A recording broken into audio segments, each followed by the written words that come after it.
નમસ્કાર દર્શક મિત્રો, આપ નિહાળ રહ્યા છો સાઈ ગ્રુપ મીડિયા હાઉસ દ્વારા સંચાલિત નવસારી લાઈવ અને ઝટપટ ન્યૂઝ. દિવસભરની ઘટનાઓથી અવગત કરાવતું એકમાત્ર બુલેટિનમાં જુઓ દેશ અને દુનિયાના આજના મહત્વના સમાચાર.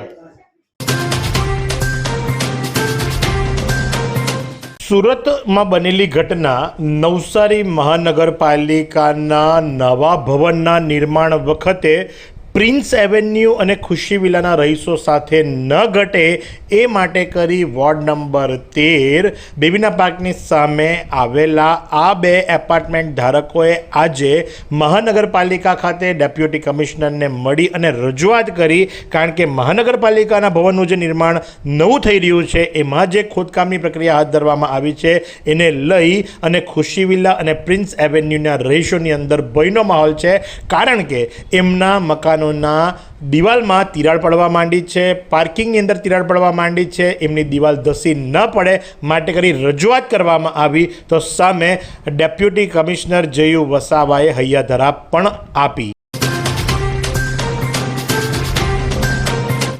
નવસારીના લુન્સીકુઈ મેદાન ખાતે ચાલી રહેલા ફ્લાવર શોની મુલાકાત આજરોજ નગર પ્રાથમિક મિશ્ર શાળા નંબર 7ના વિદ્યાર્થીઓએ લીધી હતી. મોટી સંખ્યામાં વિદ્યાર્થીઓ આ ફ્લાવર શોને નિહાળવા માટે પહોંચ્યા હતા. જે ફ્લાવર શો નવસારી મહાનગરપાલિકામાં પ્રથમ વખત યોજાયો અને પ્રથમ વખતે યોજાતાની સાથે જ ગિનિસ બુક ઓફ વર્લ્ડ રેકોર્ડની અંદર નામના મેળવી એ ફ્લાવર શોને જોઈ બાળકોએ આનંદની લાગણી અનુભવી હતી. મુસ્કુરાહટ સંસ્થાના શુભેચ્છકે પોતાનો જન્મદિવસ અનોખી રીતે ઉજવ્યો. નવસારીમાં તંબાકુ વ્યસન મુક્તિ માટે 12 વર્ષથી કાર્ય કરી રહેલી સંસ્થા મુસ્કુરાહટના કાર્યકર વિજલપુરના ધીમંત દેસાઈએ પોતાનો 70મો જન્મદિવસની ઉજવણી ખાસ રીતે સમાજને સંદેશ આપી કરી. ધીમંત દેસાઈ વિજલપુર નગરપાલિકાના આરોગ્ય વિભાગના 40થી વધુ સફાઈ કામદાર ભાઈઓ બહેનોને ભેગા કરીને શર્ટ પેન્ટના પીસ અને બહેનોને સાડીની ભેટ આપી સન્માનિત કર્યા. આ પ્રસંગે મુસ્કુરાહટના સંસ્થાપક યસડી કોન્ટ્રાક્ટર તથા કાર્યકર સુરેશ પરમાર, દિલીપ નાયક વગેરે ઉપસ્થિત રહ્યા હતા. વેડછા ગ્રામ પંચાયતની મુલાકાત લેતા એબી સ્કૂલના વિદ્યાર્થીઓ. નવસારી શહેરની પ્રતિષ્ઠિત એબી સ્કૂલના ધોરણ 6ના વિદ્યાર્થીઓને સામાજિક વિષયને રસપ્રદ બનાવવા અને ગ્રામ પંચાયત અંગેનું વ્યવહારિક જ્ઞાન મેળવવા માટે વેડછા ગામની ગ્રામ પંચાયતની પ્રત્યક્ષ મુલાકાત ગોઠવવામાં આવી હતી. વેડછા ગામના સરપંચ વિપુલભાઈ મોહનભાઈ પટેલ સાથે વિદ્યાર્થીઓએ મુલાકાત કરી અને સાથે જ કાર્યો, ફરજો અને ગામની સુખાકારી માટે ગ્રામ પંચાયતના વિવિધ પ્રકલ્પોની માહિતી આપી હતી. આ સાથે તેમણે વિદ્યાર્થીઓને ગામના મંદિરો, દૂધની ડેરી, સહકારી મંડળીની પણ મુલાકાત કરાવી હતી.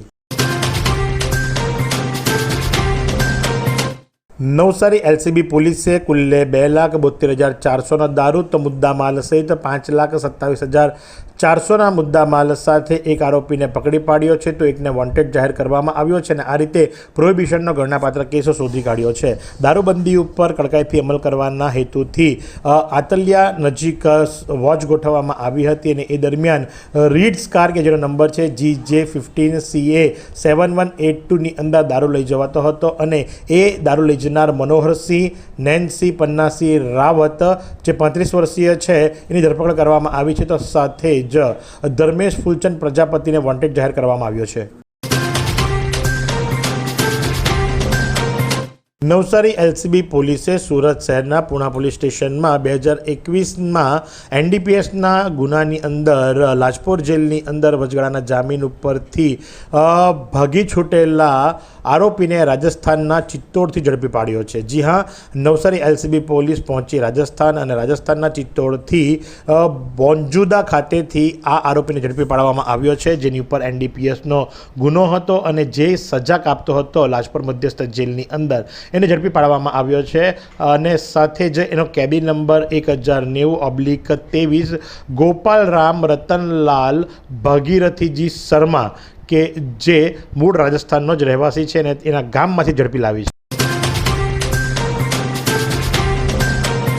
શહીદ દિન નિમિત્તે નવસારી મહાનગરપાલિકા દ્વારા દેશના અમર શહીદોને ભાવભીની શ્રદ્ધાંજલિ અપાઈ. ભારતના સ્વતંત્ર સંગ્રામમાં દેશની આઝાદી કાજે પોતાના પ્રાણોની આહુતિ આપનાર અમર શહીદ વીરોની પાવન સ્મૃતિમાં દર વર્ષે 30 જાન્યુઆરીના રોજ શહીદ દિન મનાવવામાં આવે છે. અંતર્ગત આજરોજ 25મી જાન્યુઆરી 2026ના રોજ નવસારી મહાનગરપાલિકા દ્વારા રાષ્ટ્રપિતા મહાત્મા ગાંધીજીના નિર્વાણ દિવસ અને શહીદ દિન નિમિત્તે ગૌરવપૂર્ણ શ્રદ્ધાંજલિ કાર્યક્રમ યોજાયો હતો. નવસારીના ફુવારા ખાતે આવેલી રાષ્ટ્રપિતા મહાત્મા ગાંધીજીની પ્રતિમાને સૂતરની આંટી અને ફૂલહાર અર્પણ કરી શ્રદ્ધાંજલિ આપવામાં આવી હતી. ઉપસ્થિત મહાનુભાવોએ ગાંધીજીના અહિંસક લડતના આદર્શો અને શહીદોના બલિદાનને યાદ કર્યા હતા.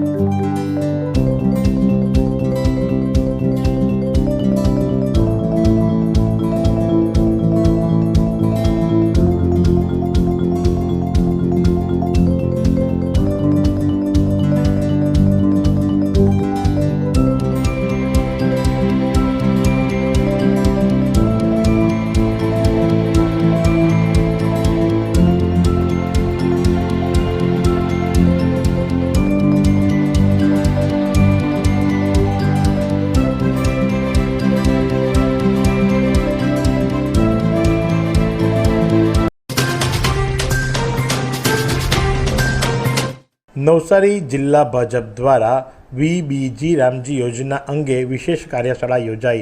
જિલ્લા પ્રમુખ ભુરાભાઈ દ્વારા કાર્યકરોને અપાયું માર્ગદર્શન. નવસારી જિલ્લા ભારતીય જનતા પાર્ટી દ્વારા કેન્દ્ર સરકારની મહત્વાકાંક્ષી વીબીજી રામજી યોજનાના પ્રચાર પ્રસાર માટે એક વિશેષ કાર્યશાળાનું આયોજન કરવામાં આવ્યું હતું. આ પ્રસંગે મુખ્ય વક્તા તરીકે સુરત જિલ્લા ભાજપ મહામંત્રી જગદીશભાઈ પારેખ અને ગુજરાત કેબિનેટ મંત્રી નરેશ પટેલ ઉપસ્થિત રહ્યા હતા.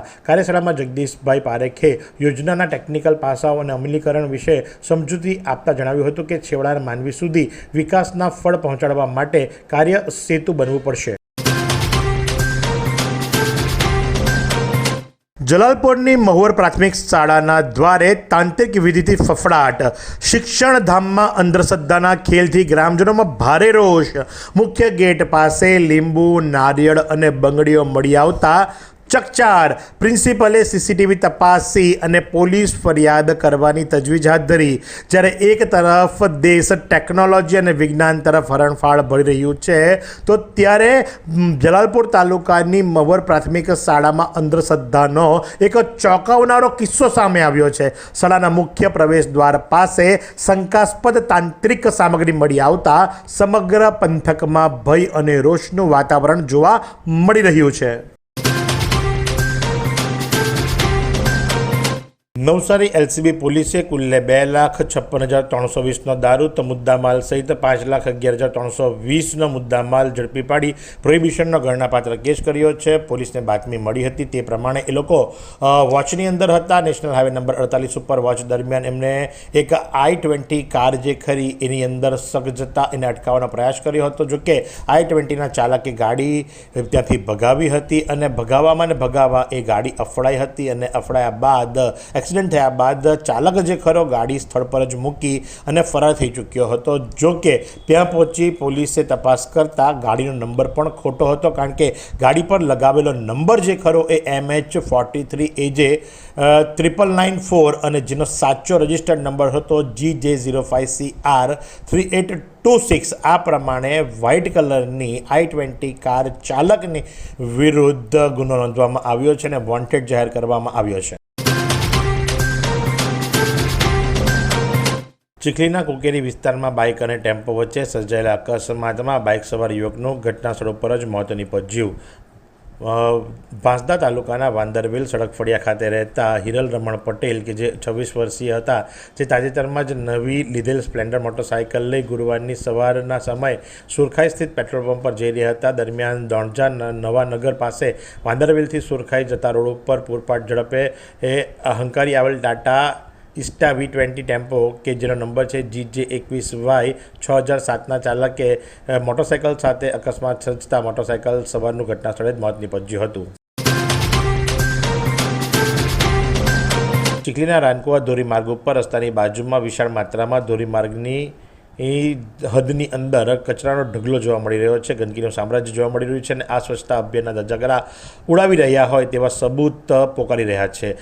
રાનકુવા ચીખલી ધોરી માર્ગ ઉપર રાનકુવાથી ચીખલી તરફ આવતા વિશાળ માત્રામાં સૂકો ભીનો કચરો તીવ્ર દુર્ગંધ આપી રહ્યો છે. આ વિસ્તારમાંથી પસાર થતા લોકોનું આરોગ્ય જોખમાઈ રહ્યું છે અને સાથે જ ગ્રામ પંચાયત દ્વારા કચરો ઉપાડવા માટે વાહનો પણ ચલાવવામાં આવી રહ્યા છે. તેમ છતાં પણ આજે લોકજાગૃતિના અભાવે અલગ અલગ જગ્યાઓ પર આવા કચરાના ઢગલાઓ દેખાઈ રહ્યા છે, જે જાહેર માર્ગ ઉપર સ્વચ્છતાના ધગજાગરા ઉડાવતા હોય તેવા સબૂત પીરસી રહ્યા છે. થાલા પ્રીમિયર લીગ સિઝન 5માં આબેદ ફ્લાય વોરિયર્સની ભવ્ય વિજય. થાલા ગામની અંદર યુવાનો ક્રિકેટ જેવી રમતમાં આગળ આવે તે હેતુથી આઝાદ ક્રિકેટ ક્લબ દ્વારા દર વર્ષની જેમ આ વર્ષે પણ થાલા પ્રીમિયર લીગ સિઝન 5નું આયોજન દેગામ ક્રિકેટ ગ્રાઉન્ડ ખાતે કરવામાં આવ્યું હતું, જેમાં આઈપીએલની જેમ ઓક્શન કરીને ખેલાડીઓની હરાજી કરવામાં આવી હતી. આ ટુર્નામેન્ટમાં 4 જેટલી ટીમોએ ભાગ લીધો હતો, જેમાં ફાઇનલ આબેદા ફ્લાય વોરિયર્સ અને કનિષ્કા ટ્રાવેલ્સ વચ્ચે રમાઈ હતી, જેમાં કનિષ્કા ટ્રાવેલ્સે પ્રથમ બેટિંગ કરતા 7 ઓવરમાં 87 રન ફટકાર્યા હતા, જેના જવાબમાં આબેદ ફ્લાય વોરિયર્સની ટીમે 1 વિકેટ ગુમાવી 4.3 ઓવરમાં 92 રન ફટકારતા ભવ્ય વિજય મેળવ્યો હતો. આદિવાસી ખેરગામનું ભાદરણામાં આજે ભાગ્ય ખુલશે. ગ્રામોત્થાન યોજનામાં ભરપૂર વિકાસ. ગુજરાતના ગ્રામ્ય વિસ્તારોને નગરપાલિકા વંચિત ગામોને શહેરની સક્ષમ અદ્યતન સુવિધાઓ મળી રહે, ગામડાનો સર્વાંગી સંતુલિત વિકાસને વેગ આપવા દાદા સરકારે ગ્રામોત્થાન યોજના આણંદ જિલ્લાના ભાદર ગામે લોકાર્પણ કરી અમલમાં મૂકી છે. 30 જાન્યુઆરીના રોજ આણંદ જિલ્લાના બોરસદ તાલુકાના ભાદરણા મુકામે મુખ્યમંત્રી ભૂપેન્દ્ર પટેલના હસ્તે રાજ્યવ્યાપી અમલીકરણ યોજાયું છે, જેમાં 2666 ગ્રામ પંચાયત ખાતે એક ખાતમુહૂર્ત સન 2011ની વસ્તી ગણતરી મુજબ જે તાલુકા મુખ્ય મથકમાં ગ્રામ પંચાયતની વસ્તી 10,000થી વધુ છે તેવા રાજ્યના 114 તાલુકાના મુખ્ય મથકો ગ્રામ પંચાયતોને પ્રાથમિક તબક્કે આ યોજના હેઠળ આવરી લેવામાં આવી છે. 22 વર્ષથી દરરોજ લાખો જીવનોમાં આશા અને આરોગ્યનું પ્રકાશ આપતી Kejal life in multi speciality hospital.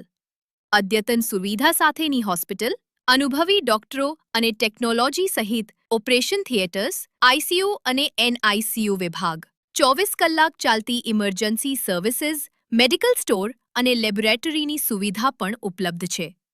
Hospital સેવાઓ જેમ કે ઓર્થોપેડિક વિભાગ, મગજ અને સ્પાઇન વિભાગ, યુરોલોજી અને હૃદય રોગ વિભાગ, જનરલ સર્જરી વિભાગ.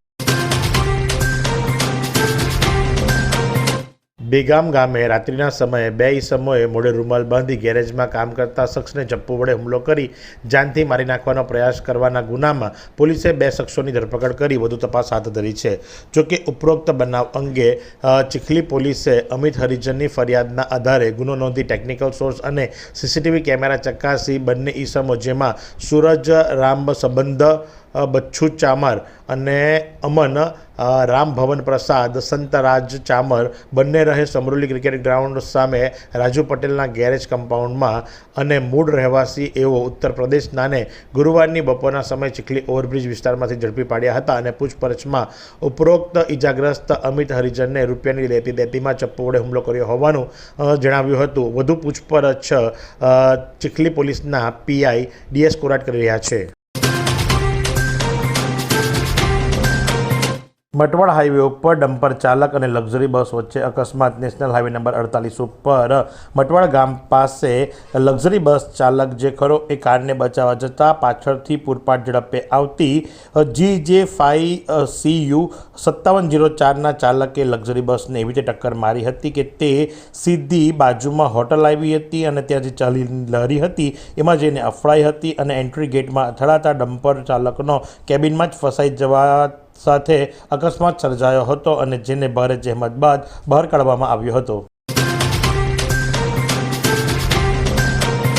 જો આજના હવામાનની વાત કરવામાં આવે તો આજનું મહત્તમ તાપમાન 32.5 ડિગ્રી સેન્ટીગ્રેડ તો લઘુત્તમ તાપમાન 19 ડિગ્રી સેન્ટીગ્રેડ નોંધવા પામ્યું હતું. ભેજની વાત કરીએ તો સવાર દરમિયાન હવામાં ભેજનું પ્રમાણ 90% તો સાંજ દરમિયાન 30% નોંધવા પામ્યું હતું. પવનની ગતિ 4.5 કિલોમીટર પ્રતિ કલાકની ઝડપથી પવન ફૂંકાઈ રહ્યો હતો અને પવનની દિશા નોર્થથી ઈસ્ટ તરફની હતી. મહત્તમ તાપમાન 32.5 ડિગ્રી થતાં બપોરના સમયની અંદર લોકો ગરમીના કારણે અકળાયા હતા. આર.ડી. પટેલ સાર્વજનિક વિદ્યાલય ચોવીસી ખાતે રંગીન અને ઉત્સાહભર્યા ભવ્ય વાર્ષિક રમોત્સવનું આયોજન કરવામાં આવ્યું. કબીલપુર ચોવીસી વિભાગ કેળવણી મંડળ સંચાલિત આર.ડી. પટેલ સાર્વજનિક વિદ્યાલય ચોવીસી ખાતે વિદ્યાર્થીઓના સર્વાંગી વિકાસને ધ્યાનમાં રાખીને ભવ્ય અને શિસ્તબદ્ધ વાર્ષિક રમોત્સવનું આયોજન કરવામાં આવ્યું હતું. આ રમોત્સવમાં શાળાના વિદ્યાર્થીઓ ઉત્સાહભેર ભાગ લઈ શિસ્ત અને ટીમ ભાવના સાથે રમત કૌશલ્યનો ઉત્તમ પરિચય આપ્યો હતો. રમોત્સવ દરમિયાન ખોખો, રસ્સાખેંચ, ક્રિકેટ, વોલીબોલ, સંગીત ખુરશી, કેડાકૂદ, કોથળા દોડ તેમજ સહયોગી દોડ જેવી મનોરંજક રમતોનું આયોજન કરવામાં આવ્યું હતું. મુખ્યમંત્રી ગ્રામોત્થાન યોજના અંતર્ગત ડાંગ જિલ્લા કક્ષાનો લોન્ચિંગ કાર્યક્રમ આહવા ખાતે યોજાયો. આહવા ગ્રામ પંચાયતના નવીન પંચાયત ઘરનું ખાતમુહૂર્ત કરાયું. ડાંગ જિલ્લાની કુલ 55 ગ્રામ પંચાયતોના ભવન નિર્માણ માટે ₹1,390 લાખની જોગવાઈ કરવામાં આવી. મુખ્યમંત્રી ગ્રામોત્થાન યોજનાનું સમગ્ર ગુજરાતમાં લોન્ચિંગ મુખ્યમંત્રી ભૂપેન્દ્ર પટેલના હસ્તે આણંદ જિલ્લાના ભાદરણા ખાતેથી કરવામાં આવ્યું. આ અનુસંધાને ડાંગ જિલ્લા કક્ષાનો કાર્યક્રમ આહવા ખાતે ડાંગ જિલ્લા પંચાયતના પ્રમુખ નિર્મળાબેન ગાઈન તેમજ જિલ્લા વિકાસ અધિકારી કે.એસ. વસાવાની ઉપસ્થિતિમાં યોજાયો હતો. 30 જાન્યુઆરી 1948ના દિવસે મહાત્મા ગાંધીની હત્યા થઈ હતી. તે દિવસે શુક્રવાર હતો અને આજે પણ જ્યારે 30 જાન્યુઆરી 2026 છે અને શુક્રવાર છે ત્યારે નવસારી શહેરમાં ગાંધી પ્રેમીઓ દ્વારા મહાત્મા ગાંધીજીની પ્રતિમાને સૂતરની આંટી તથા ફૂલહાર અર્પણ કરી ભાવભીની શ્રદ્ધાંજલિ આપવામાં આવી હતી. નવસારી શહેરના ફુવારા ખાતે સ્થિત મહાત્મા ગાંધીજીની પ્રતિમાને સૂતરની આંટી તથા ફૂલહાર અર્પણ કરી ગાંધી વંદના કરવામાં આવી હતી તેમજ શહીદ વીરોને નમન કરાયું હતું. આ પ્રસંગે ગાંધી પ્રેમીઓ સાથે નવસારી જુનિયર રેડક્રોસ, નવસારી શહેરની વિવિધ શાળાઓ, રોડ સેફટી, NSS અને NCCના વિદ્યાર્થીઓ ઉપસ્થિત રહ્યા હતા તથા નવસારી કોંગ્રેસ પાર્ટીના શહેર પ્રમુખ ધર્મેશ માલી અને કાર્યકરો ઉપસ્થિત રહ્યા હતા. ડાંગના સાપુતારા ઘાટમાં પલટી થયેલ ટ્રક સાથે અન્ય એક કન્ટેનર અથડાતા પલટી મારી જતા અકસ્માત સર્જાયો. પ્રાપ્ત વિગતો અનુસાર મહારાષ્ટ્રના પુણે તરફથી માલસામાનનો જથ્થો ભરી અમદાવાદ તરફ જઈ રહેલ કન્ટેનર જે સાપુતારાથી સામગાનને જોડતા રાષ્ટ્રીય ધોરીમાર્ગના સાપુતારા ઘાટ માર્ગમાં એક દિવસ પૂર્વે પલટી ખાધેલ ટ્રકના પાછળના ભાગે અથડાઈ હતી અને પલટી મારી જતા ઘટના સ્થળે ગંભીર અકસ્માત સર્જાયો હતો. આ કન્ટેનર ટ્રક સાથે ભટકાતા થંભી જતા ખીણમાં ખાબકતા બચી જવા પામ્યું હતું. ગણદેવી તાલુકામાંથી પસાર થતા એક્સપ્રેસ હાઈવેને લઈને ખારેલ ચોકડી ઉપર ટ્રાફિકની વિકટ પરિસ્થિતિ સર્જાઈ છે, જેને લઈને એક્સપ્રેસ હાઈવે ઉપર જનાર વાહન ચાલકો હેરાન પરેશાન થઈ રહ્યા છે. આ ટ્રાફિક જામની પરિસ્થિતિના મૂળમાં હાઈવેની અધૂરી કામગીરી ખારેલ ચોકડીથી ખારેલ ઇન્ટરચેન્જ બાજુ જોવા મળી છે. વાહન ચાલકોને એક્સપ્રેસ હાઈવે ઉપર જવું હોય તો ખારેલ ચોકડી થઈને જવું પડે છે, પરંતુ ખારેલ ચોકડી પરનું રોડનું અધૂરું કામકાજને લઈને રોજ સવારે અને સાંજે ટ્રાફિક જામની લાંબી સમસ્યા સર્જાઈ રહી છે. 77માં પ્રજાસત્તાક દિને ગણદેવીના શહીદ હેમંતકુમારને શ્રદ્ધાંજલિ અર્પણ કરાઈ. ગણદેવી તાલુકાના ગણદેવા ગામના પટેલ ફળિયાના રહીશ શહીદ હેમંતકુમાર જયંતિભાઈ પટેલ કે જેઓ BSFની અંદર સેવા બજાવતા હતા અને 77માં પ્રજાસત્તાક દિને રીલ ક્રિએટર કે કોમેડી અને ગ્રામજનો દ્વારા એક રેલીનું આયોજન કરી શહીદ હેમંતકુમારને અનોખી શ્રદ્ધાંજલિ આપવામાં આવી હતી. આ રેલી ખારેલ ચોકડીથી નીકળી અને દેશભક્તિના ગીતો સાથે ગણદેવા પટેલ ફળિયા ખાતે આવેલા શહીદ હેમંતકુમારના સ્મારક ઉપર આવી ફૂલહાર ચડાવી શ્રદ્ધાંજલિ અપાઈ હતી. सभी धर्मों की एक पुकार, मात पिता का करे सत्कार. 14 फरवरी मातृ पितृ पूजन दिवस, इंस्पायर्ड बाय संत श्री आशाराम जी बापू. 14 फरवरी से एक नई शुरुआत करें, मनाएं मातृ पितृ पूजन दिवस, क्योंकि प्रेम तो पवित्र होता है. इंस्पायर्ड बाय संत श्री आशाराम जी बापू. जागृत देव है माता पिता, तो आओ करें उनकी पूजा और मनाएं 14 फरवरी मातृ पितृ पूजन दिवस. Inspired by Sant Shri Asaram ji Bapu.